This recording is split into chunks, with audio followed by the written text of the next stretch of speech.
बिस्मिल्लाहिर्रहमानिर्रहीम, अस्सलाम वालेकुम डियर स्टूडेंट्स। आज के हमारे इस लेक्चर में हमने एक्सरसाइज 4.6 फर्स्ट ईयर मैथमेटिक्स का हमारे पास सीक्वेंसेस इन सीरीज वाले चैप्टर में से क्वेश्चन नंबर 2 आया है। इसको आसान अल्फाज में सीखेंगे, काफ़ी मज़ेदार क्वेश्चन है। क्या कहता है? Insert two geometric means between 3 and 81। कहता है हमने 3 और 81 के बीच में दो ज्योमेट्रिक मीन्स इंसर्ट करने हैं, डालने हैं। ठीक है, अब हमने वो दो ज्योमेट्रिक मीन्स फाइंड आउट करने हैं जो कि इन दोनों नंबर्स के बीच में आने चाहिए। ठीक है, सिंपल सा काम है।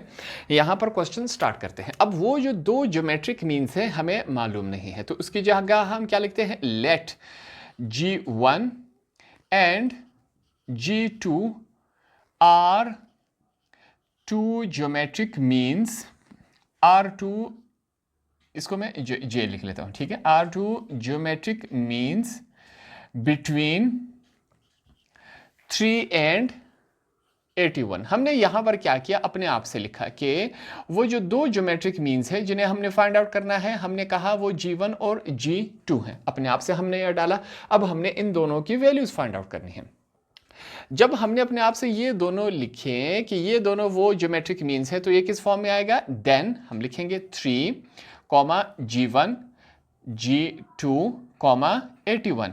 इनको बीच में क्यों डाला? क्योंकि इंसर्ट टू ज्योम बिटवीन, इन दोनों के बीच में वो दो नंबर्स आने चाहिए, इस वजह से हमने G1 और G2 इसके बीच में लिखा। Are in geometric progression. अब ये जो हमने इस सीक्वेंस में लिखा, तो ये हमारे पास ज्योमेट्रिक प्रोग्रेशन आया, साथ में हमने ये लिख लिया आर इन ज्योमेट्रिक्स। ठीक है, यहां पर इन लिख दिया, आर इन ज्योमेट्रिक प्रोग्रेशन। ठीक है, अब ये जो ज्योमेट्रिक प्रोग्रेशन में कन्वर्ट हो गया, तो यहां से हम क्या लेंगे? वैल्यूज निकालेंगे। वैल्यूज कैसे निकालेंगे? पहली वैल्यू हमेशा हमने कहा A1 होती है, इसे हमने एज A1 ले लिया। कितनी तादाद है? 1 2 3 4, टोटल कितने नंबर्स हैं? 4 टर्म्स हैं हमारे पास। ठीक है, तो यहां पर A4 हमने लिखा। इस 4 को देकर हमने कहा इनकी तादाद 4 है, A4 लिखा हमारे पास। लास्ट नंबर को हम एज क्या लेंगे? 81, A4। यहां पर हमने क्या फाइंड आउट करना है? R को हमने फाइंड आउट करना है। R से मुराद क्या होता है? कॉमन रेशियो, जिसे हमने फाइंड आउट करना होता है। अब यहां पर इन वैल्यूज को देखकर हमें क्या समझ आ रहा है? We know that. अब हमें इन वैल्यूज को देखकर समझना चाहिए कि यहां पर हम कौन सा फार्मूला इस्तेमाल करेंगे। फार्मूला होगा an is equal to A1 Rn-1। इससे पहले हम एक्सरसाइजेज में ये वाला फार्मूला इस्तेमाल कर चुके हैं, यही फार्मूला यहां पर अप्लाई होगा। अब an की वैल्यू हमारे पास चेक करें। यहां पर हमने क्या लिखा? n की जगह उसकी वैल्यू लिखेंगे जो कि हमारे पास क्या है? 4 इज इक्वल टू A1 की वैल्यू हमारे पास क्या है? 3 हमने लिख लिया। r की वैल्यू नहीं है तो r को सेम एज इट इज लिखेंगे। n की वैल्यू हमारे पास क्या है? 4 - 1, ये हमने लिख लिया। जो वैल्यूज हमने क्वेश्चन में से निकाली थी वो इस फार्मूले में हमने पुट कर दी सिंपली, तो ये इस शक्ल में आया। इसको आगे सॉल्व करते हैं। A4 हमारे पास किसके बराबर होता है? 81। तो A4 की जगह हम क्या लिखेंगे? सिंपली 81 यहां पर हम लिखेंगे। आगे क्या है? 3, 4 में से 1 माइनस हो गए तो ये 3 रह जाएगा। आगे चलते हैं इस क्वेश्चन को लेकर। हमारे पास क्या है? 81 यहां पर हमने लिखा इज इक्वल टू 3 और r का क्यूब। ये आपस में, इनके आपस में कोई साइन नहीं है, तो इसका मतलब क्या है कि ये दोनों आपस में मल्टीप्लाई हो रहे हैं। इज इक्वल टू की दूसरी तरफ जब इस 3 को शिफ्ट करवाया जाएगा तो यहां पर ये क्या होगा? डिवाइड होगा। तो यहां पर हमने क्या लिखा? डिवाइड r का क्यूब, ये हमने लिख लिया। कैंसिलेशन हो रही है, कैंसिलेशन करवा लेते हैं, जैसे कि यहां पर चेक करें। 3 1 3 2 6 हमारे पास, 2 वहां पर 3 2 वहां पर हो गया, 21 हो गया, 3 7 21। तो 3 27 क्या होता है हमारे पास? 81 होता है। यहां पर हमारे पास वैल्यूज क्या रह गई? 27 रह गई। नीचे वाला 1 हम नहीं लिखते मैथमेटिक्स में, यहां पर क्या है? r का क्यूब है। इसको मैं सीधा करके लिख लेता हूं। r का क्यूब इज इक्वल टू 27। यहां पर मैंने इसको इस फॉर्म में लिखा। ठीक है, सीधा करके लिखा। अब आगे वाले स्टेप में हम क्या करेंगे? r का क्यूब है इज इक्वल टू 27 को मैं लिख सकता हूं 3 की पावर 3। 3 को अपने आप के साथ 3 दफा मल्टीप्लाई करवाइए। 3 मल्टीप्लाई बाय 3 9, 9 मल्टीप्लाई बाय 3 क्या होता है? 27 होता है। तो ये भी 27 है, ये भी 27 है। यहाँ पर ये जो पावर्स हैं हमारे पास क्या आ रही हैं, सेम। जब पावर सेम है तो हम बेसिस का कंपैरिजन करवाएंगे, ठीक है। तो हमने बेसिस को चूज किया, हमारे पास बेसिस क्या है, r इज इक्वल टू 3, ठीक है।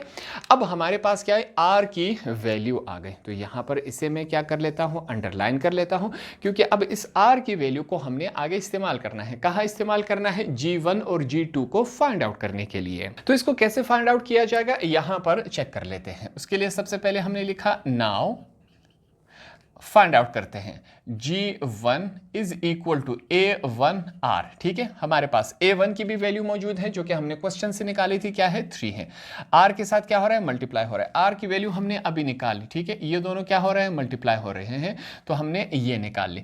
इन दोनों को मल्टीप्लाई करवा लिया जाए तो हमारे पास क्या बनेगा, 3 मल्टीप्लाई बाय 3 क्या है, 9 बन जाता है। पहली वैल्यू हमने निकाल ली। दूसरी वैल्यू क्या है, G2 हम निकालेंगे। अब G2 के लिए हम क्या लिखेंगे, A1 R के ऊपर क्या आएगा, 2। यहां पर G2 है तो यहां पर 2 आएगा। G3 फाइंड आउट करेंगे तो R के ऊपर 3 आएगा। G4 फाइंड आउट करेंगे तो R के ऊपर 4 आएगा, ठीक है। इस तरह R की पावर बढ़ती जाएगी। यहां पर फिर से हम क्या लिखेंगे, हमने लिखा A1 की वैल्यू हमारे पास क्या है, क्वेश्चन से हम चूज करेंगे, हमारे पास है 3, हमने 3 लिख लिया। R की वैल्यू हमारे पास क्या है, 3 है, हमने फाइंड आउट की थी, 3 है। R के ऊपर क्या है, स्क्वायर है, हमने स्क्वायर लिख लिया। आगे चलते हैं, 3 ये हमने लिख लिया। 3 के ऊपर क्या है, स्क्वायर है। 3 मल्टीप्लाई बाय 3 क्या होता है, 9 हो जाता है। 3 मल्टीप्लाई बाय 9 क्या हो जाता है, 27 हो जाता है। तो ये हमारे पास क्या आया, J2 की वैल्यू आई। हमने क्या किया, J1 की भी वैल्यू फाइंड आउट कर ली और J2 की भी वैल्यू फाइंड आउट कर ली। ये वो दो नंबर्स है जो कि इन दोनों के बीच में आने चाहिए। जब ये इन दोनों के बीच में आ गए, ये क्या होगा, ज्योमेट्रिक प्रोग्रेशन बनेगा। ज्योमेट्रिक प्रोग्रेशन कैसे बनेगा, यहां पर हमारे पास किसी भी दो वैल्यूज का आप क्या निकाल ले, आप इनका डिवाइड करवा ले, इनके बीच में जो डिफरेंस आएगा वो हमेशा सेम आएगा। 3 और 9 के बीच में डिफरेंस, 27 और दूसरे नंबर के बीच में डिफरेंस हमेशा हमारे पास क्या आएगा, सेम आएगा, जो कि जियोमेट्रिक प्रोग्रेशन की निशानी होती है। तो यहां पर एंड में हम क्या लिखेंगे, आंसर हम लिखेंगे, हमने लिखना है hence geometric means between 3 and 81 are, वो हमारे पास क्या है, 9 एंड 27। एंड में हमने ये लाजमी लिखना है। तो यहां पर इन दोनों वैल्यूज के बीच में हमने ज्योमेट्रिक मीन्स को फाइंड आउट किया। ये इसका प्रोसेस था, आसान अल्फाज में हमने सीखा। होप आपको ये वाला क्वेश्चन भी आसानी से समझ आ गया होगा।